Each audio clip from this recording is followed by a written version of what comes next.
जय हिंद मेरे प्यारे साथियों, मैं किशन विश्वकर्मा आप सभी का अपने YouTube channel learn with youth guider पे एक बार फिर से स्वागत करता हूं।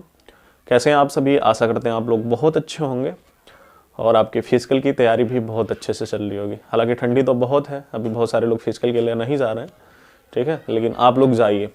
और दोस्तों, आज इस वीडियो में हम बात करने वाले हैं कि यूपीएसआई का जो रिजल्ट है वो कब आएगा, क्या स्कोर कार्ड बोर्ड की तरफ से रिलीज किया जाएगा या नहीं किया जाएगा। और जो एक बहुत बड़ा कन्फ्यूजन आप लोगों के दिमाग में बना है कि सर मेरे 80 नंबर हैं, मेरे 85 नंबर हैं, मेरे 100 नंबर हैं, मेरे 106 नंबर हैं और मैं जनरल कैटेगरी से आता हूं, मैं ईडब्ल्यूएस से आता हूं, मैं ओबीसी से आता हूं, मैं एससी से आता हूं, मैं एसटी से आता हूं, तो क्या मेरा सिलेक्शन होगा या नहीं होगा। ये सारी चीज़ों पे हम बात करेंगे और हम इसमें भी बात करेंगे कि आपका रिजल्ट कब तक आ सकता है, ठीक है। तो वीडियो शुरू करने से पहले मेरी एक छोटी सी रिक्वेस्ट है कि अगर आपने अभी तक मेरे इस YouTube चैनल को सब्सक्राइब नहीं किया है तो प्लीज़ सब्सक्राइब कर दें, बेल आइकन को जरूर प्रेस कर दें ताकि आपको मेरी हर वीडियो का नोटिफिकेशन टाइम टाइम से मिलती रहे। तो दोस्तों, आपकी जानकारी के लिए बता दें कि अभी कल शाम को एक यूपी पीआरबी के ऑफिशियल पोर्टल पे नोटिस अपलोड की गई है और ये नोटिस जो थी वो एएसआई के डीबीपीएसटी के रिगार्डिंग थी।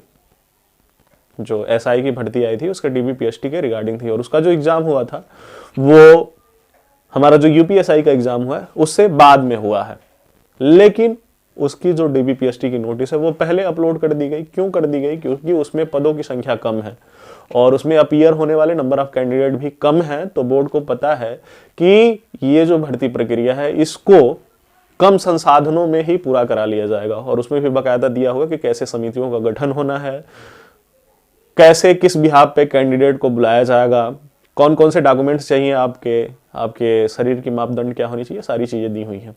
तो जिस तरह से ये नोटिस आई है दोस्तों, और इसके लिए कोई भी रिवाइज्ड आंसर की वगैरह नहीं आई है, हो सकता है कि यूपीएसआई के लिए भी इसी तरह की एक नोटिस 2 से 3 दिन के अंदर आ जाए डीबीपीएसटी के रिगार्डिंग।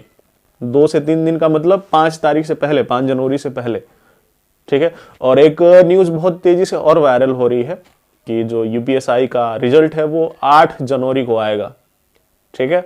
तो उस न्यूज़ की क्या सच्चाई है मुझे नहीं पता, लेकिन मैंने देखा है, अभी यूट्यूब पे देखा है कि एक दो भाई थे वो जिक्र कर रहे थे कि जो यूपीएसआई का रिजल्ट है वो 8 जनवरी को आ सकता है, ठीक है। तो यदि जो आपका ये डीबीपीएसटी से रिगार्डिंग नोटिस है ये 5 जनवरी से पहले आ जाती है तो मान के चलिए कि आपका जो रिजल्ट है दोस्तों वो 15 जनवरी तक संभवतः आ जाना चाहिए, ठीक है।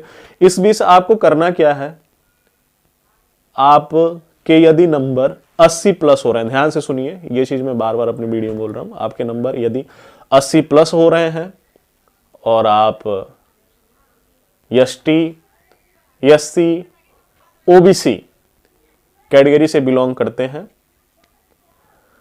और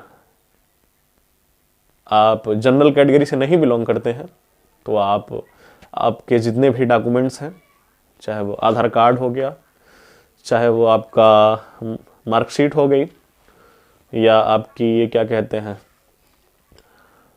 डिग्री हो गई, और जो भी आपके जात, आय, निवास, ये सारी चीज़ें हैं, इन सभी डॉक्यूमेंट्स को आप सही करा लीजिए।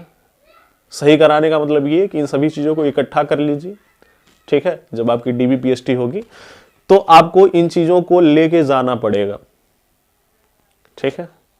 और अब इसके बाद हम बात कर लेते हैं कि कितने लोगों को फिजिकल के लिए बुलाया जा सकता है। तो जैसे कि दोस्तों, अभी 2-3 दिन पहले बहुत तेजी से एक विभागीय नोटिस वायरल हो रही थी और उसमें दिया हुआ था कि 20,000 लोगों को डीबीपीएसटी के लिए बुलाया जाएगा।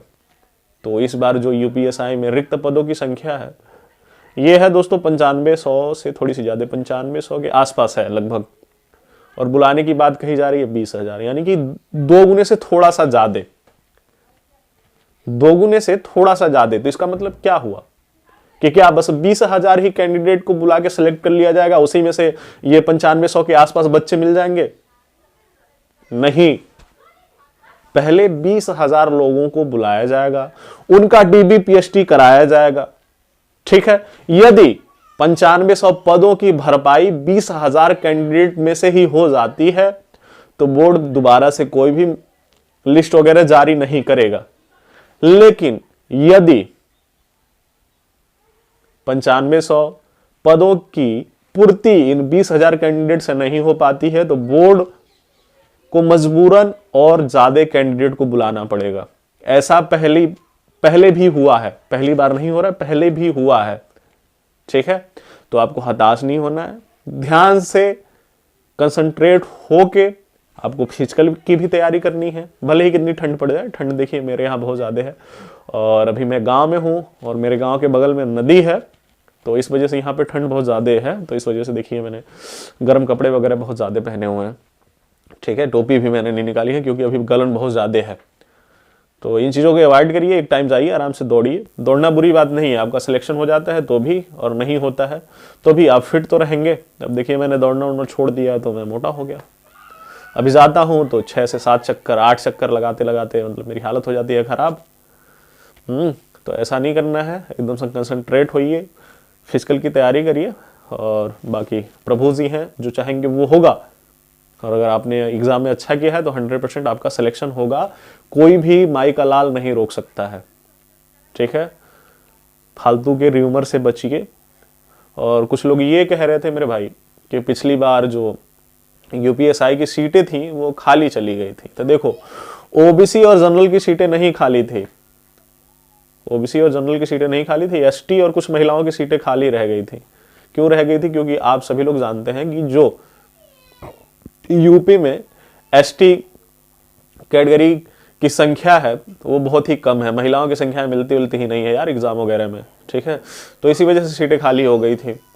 और जो ये लड़कियां थी बहुत ज़्यादा फिजिकल वगैरह में फेल हो गई थी, इस वजह से सीटें खाली हो गई थी। ठीक है, तो इस बार भी ऐसा ही होना है, क्योंकि जब भी यूपी दरोगा वगैरह की भर्ती होती है तो बहुत सारे बच्चे होते हैं जो डीबी में फेल होते हैं और फिजिकल में फेल हो जाते हैं। जिनका फ़ायदा मिलता है ये जो बच्चे कम नंबर लेके आते हैं, कम नंबर का 80, 83, 85, इन बच्चों को इसका फ़ायदा मिलता है। ठीक है, तो आपको हताश नहीं होना है। आपके अगर चारों सेक्शन कंप्लीट हो रहे हैं तो अपनी तैयारी